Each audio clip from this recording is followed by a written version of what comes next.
وما أبرئ نفسي إن النفس لأمارة بالسوء إلا ما رحم ربي إن ربي غفور رحيم.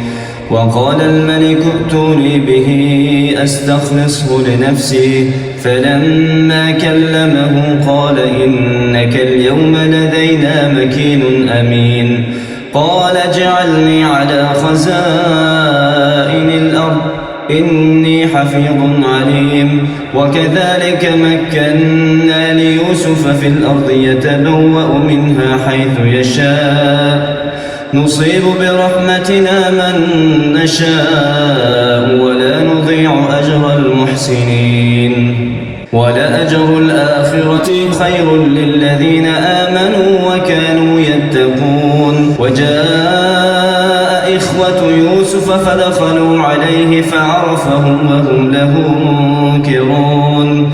ولما جهزهم بجهازهم قال ائتوني بأخ لكم من أبيكم ألا ترون أني أوفي الكيل وأنا خير المنزلين. فإن لم تأتوني به فلا كيل لكم عندي ولا تقربون. قالوا سنراود عنه أباه وإنا لفاعلون.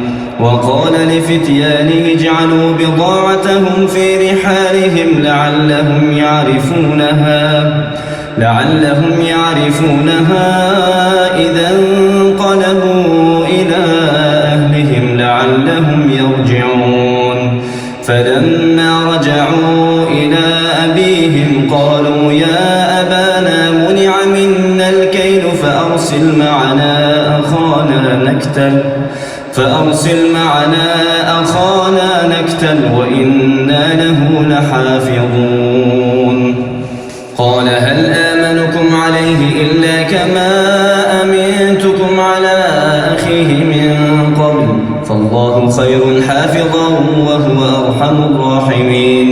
ولما فتحوا متاعهم وجدوا بضاعتهم ردت إليهم قالوا يا أبانا ما نبغي هذه بضاعتنا ردت إلينا ونمير أهلنا ونحفظ أخانا ونزداد كيل بعيد ذلك كيل يسير. قال لن أرسله معكم حتى تؤتون موثقا من الله لتأتونني به إلا أن يحاط بكم. فلما آتوه موثقهم قال الله على ما نقول وكيل.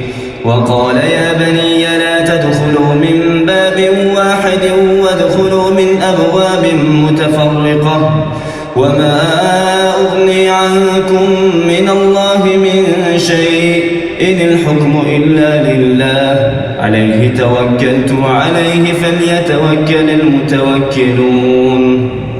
ولما دخلوا من حيث أمرهم أبوهم ما كان يغني عنهم من الله من شيء إلا حاجة في نفس يعقوب قضاها وإنه لذو علم لما علمناه ولكن أكثر الناس لا يعلمون. ولما دخلوا على يوسف آوى إليه أخاه قال إني أنا أخوك فلا تبتئس بما كانوا يعملون.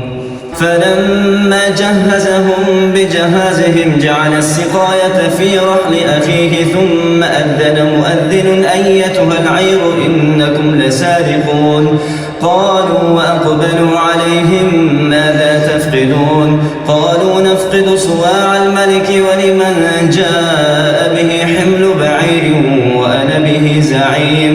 قالوا تالله لقد علمتم ما جئنا لنفسد في الأرض وما كنا سارقين. قالوا فما جزاؤه إن كنتم كاذبين.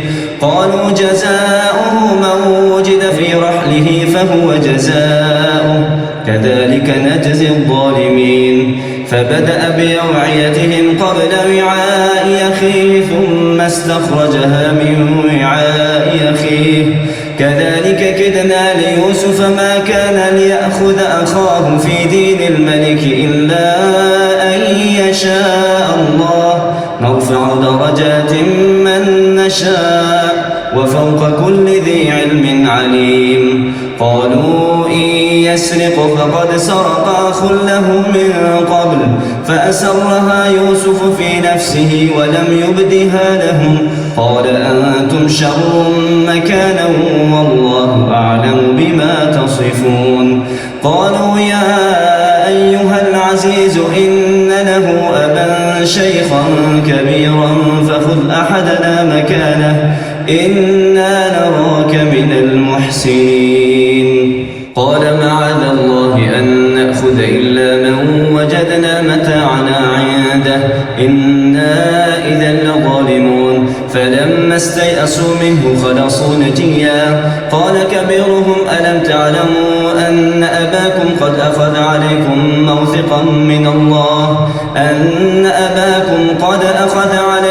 موثقا من الله ومن قبل ما فرطتم في يوسف فلن أبرح الأرض حتى يأذن لي أبي أو يحكم الله لي وهو خير الحاكمين. ارجعوا إلى أبيكم فقولوا يا أبانا إن ابنك سرق وما شهدنا إلا بما علمنا وما كنا للغيب حافظين. واسأل القرية التي كنا فيها والعير التي أقبلنا فيها وإنا لصادقون. قال بل سولت لكم أنفسكم أمرا فصبر جميل عسى الله أن يأتيني بهم جميعا إنه هو العليم الحكيم. وتولى عنهم وقال يا أسفا على يوسف وابيضت عيناه من الحزن فهو كظيم. قالوا تالله تذكر يوسف حتى تكون حرضا أو تكون من الهالكين. قال إنما أشكو بثي وحزني إلى الله وأعلم من الله ما لا تعلمون. يا بني اذهبوا فتحسسوا من يوسف وأخيه ولا تيأسوا من روح الله إنه لا ييأس من روح الله إلا القوم الكافرون. فلما دخلوا عليه قالوا يا أيها العزيز مسنا وأهلنا الضر وجئنا ببضاعة مزجاة فأوف لنا الكيل وتصدق علينا إن الله يجزي المتصدقين. قال هل علمتم ما فعلتم بيوسف وأخيه إذ أنتم جاهلون. قالوا أئنك لأنت يوسف قال أنا يوسف وهذا أخي قد من الله علينا إنه من يتق ويصبر فإن الله لا يضيع أجر المحسنين. قالوا تالله لقد آثرك الله علينا وإن كنا لخاطئين. قال لا تثريب عليكم اليوم يغفر الله لكم وهو أرحم الراحمين. اذهبوا بقميصي هذا فألقوه على وجه أبي يأت بصيرا وأتوني بأهلكم أجمعين. ولما فصلت العير قال أبوهم إني لأجد ريح يوسف لولا أن تفندون. قالوا تالله إنك لفي ضلالك القديم. فلما أن جاء البشير ألقاه على وجهه فارتد بصيرا قال ألم نقل لكم إني أعلم من الله ما لا تعلمون. قالوا يا أبانا استغفر لنا ذنوبنا إنا كنا خاطئين. قال سوف أستغفر لكم ربي إنه هو الغفور الرحيم. فلما دخلوا على يوسف آوى إليه أبويه وقال ادخلوا مصر إن شاء